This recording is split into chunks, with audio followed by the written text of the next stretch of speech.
ခလုံးလေးတစ်ချက်နဲ့ယုံနဲ့လမ်းဆက်စီမဲ့ရေးလေးရောရေးတန့်ရောရင်းနှီးပူပူလေးပါတခါတည်းအခြေမကုန်မဲ့ရရှိနိုင်တဲ့စီနိုမတ်တစိစီနို brand က water dispenser 2မျိုးနဲ့မိတ်ဆက်ပေးပြစီနော်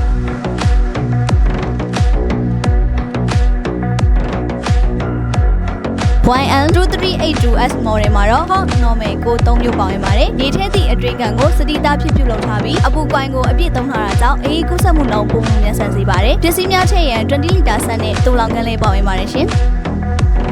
YN2435S model မှာတော့ hot and cold 2မျိုးပေါင်းရပါတယ်ရှင်။ရေထဲရန်အပေါ်ကန်ကိုကော်သားအသုံးပြုထားပြီးအထရီးရေတူလောင်ကန်ကိုစတိကန်ဖြစ်ပြုလုပ်ထားပါတယ်။ရေဘူးရေပိုက်ကိုတလိုက်စီအသုံးပြုပေးထားပြီးပစ္စည်းများထည့်ရန်5လီတာဆန်နဲ့တူလောင်ကန်လေးပေါင်းရပါတယ်။ဒီ water dispenser 2မျိုးလုံးကရေဘူးကိုအပေါ်တင်ပြီးအသုံးပြုရတဲ့အမျိုးအစားတွေဖြစ်ပါတယ်။ပစ္စည်းတင်ရန်ဘန်းကိုပုံမတောင်တင်းတဲ့ကော်သားကိုအသုံးပြုထားပြီး compressor ကပ်ပိုက်လိုင်းကိုဂိတ်ယိုစိမ့်မှုမရှိစေရန်ပိုက်ဆက်ထားသည့်နေရာများကိုတေချာစွာပြုလုပ်ပေးထားပါတယ်ရှင်။ရေဘူးအတွက် safety ဖြစ်စေရန် lot တစ်ဆင့်ခံပေးထားတဲ့အတွက်အပူလောင်မအောင်လဲစိုးရိမ်စရာမလိုပါဘူး။ရေကောင်းများကျိုးပါကရှေ့ကာပါဖြုတ်ပြီးအလွယ်တကူလဲလှယ်နိုင်ပါတယ်ရှင်။ရန်နီနေနဲ့ဝိုင်းရပါဝင်ပြီးအိမ်တုံးသက်တာမကအကြောင်းသုံးရုံတုံးသက်ပါအဆင်ပြေစေမဲ့စီနိုမတ်တစိ water dispenser လေးပဲဖြစ်ပါတယ်။ Pro X လိုပဲရောင်းစင်တာတိုင်းမှာဝယ်ယူရရှိနိုင်ပါပြီရှင်။